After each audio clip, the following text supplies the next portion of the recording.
Saya tahu bahwa banyak para pelaku bisnis yang kemarin masih menunggu pemilu, wait and see. Karena agak khawatir dengan politik yang memanas menjelang pelaksanaan pemilu. Tetapi sekarang, alhamdulillah, pemilu berjalan dengan lancar, masyarakat berbondong-bondong ke TPS juga dengan riang gembira,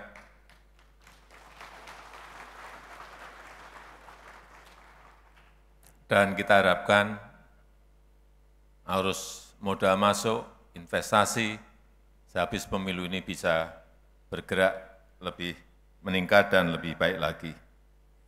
Tapi kita melihat bahwa geopolitik global masih tetap kurang baik, kurang kondusif. Kita lihat perang juga masih berjalan di Ukraina, di Gaza, tetapi yang paling penting politik negara kita, politik dalam negeri kita stabil. Dan pastinya ini melegakan para pelaku industri keuangan dan membangkitkan industri keuangan yang semakin kokoh untuk mendukung pertumbuhan ekonomi yang inklusif dan berkelanjutan. Saya senang tadi mendengar apa yang disampaikan oleh Bapak Ketua OJK mengenai resiliensi industri keuangan. Di tingkat permodalan perbankan mencapai 27,69%, ini di atas negara-negara di kawasan. Kredit perbankan juga masih bisa tumbuh di double digit, di 10,38 year on year. Ini juga sudah di atas level pra-pandemi. Dan ekonomi Indonesia juga tumbuh masih sangat baik, yaitu 5,05%.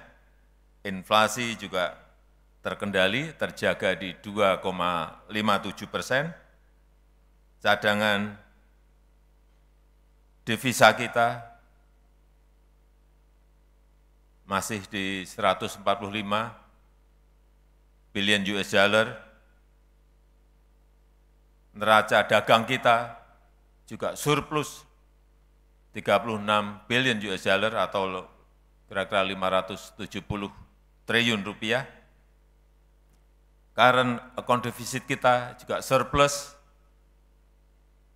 di 0,16%. Saya kira angka-angka seperti ini yang harusnya kita optimis terhadap ekonomi Indonesia di tahun 2024. Tapi tetap harus hati-hati, tetap harus waspada. Karena ekonomi global yang berubah sangat cepat, disrupsi teknologi yang masif terus terjadi.